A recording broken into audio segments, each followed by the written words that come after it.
Hello students, what we are going to learn is equilibrium and solubility. You should know that what solubility is. It's the number of grams or moles of a compound needed to saturate 1 kilogram of water at a given temperature. Students, you must know that ionic compounds, even insoluble ionic compounds, they may dissolve to a very small extent in water. Now, a saturated sodium chloride solution is 36 grams per 100 grams of water. On the other hand, lead chloride, it is slightly soluble, so it is 0.99 grams per 100 grams of water. So it is almost insoluble. Now, let's see what solubility product is, which is also known as KSP.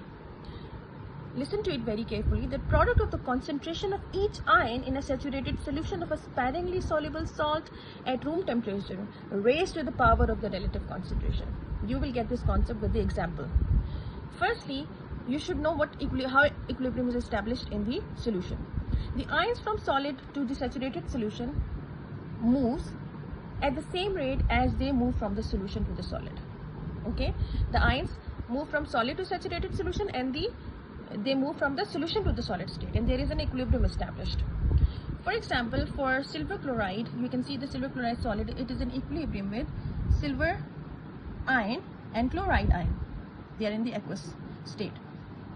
Now you know that the equilibrium expression, you know it very well, that the products are written in the numerator and the reactants are written in the denominator.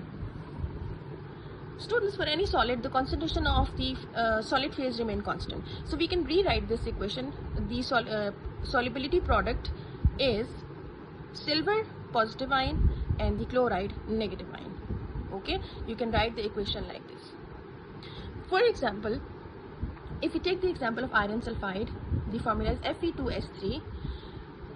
The solubility product is iron positive 3 raised to the power 2, as there are 2 moles of iron in this molecule, and sulfur minus 2, as it is in the 6th group, it has minus 2 charge, but raised to the power 3 because there are 3 moles of sulfur in this molecule. So you should know, this is what I meant, that product of concentration of each ion raised to the power of their relative concentration. Now students, unit depends on the number of moles of each ion present in solution. For example, if we see the solubility product magnesium hydroxide, in this formula magnesium is 1 and hydroxide, there are 2 moles of hydroxide. So for magnesium, moles per decimeter cube. For hydroxide, as it is a square, it is mole square per decimeter 6. So when we get the product of these units, you get mole cube per decimeter raised to the power 9. So this is how we get the solubility product.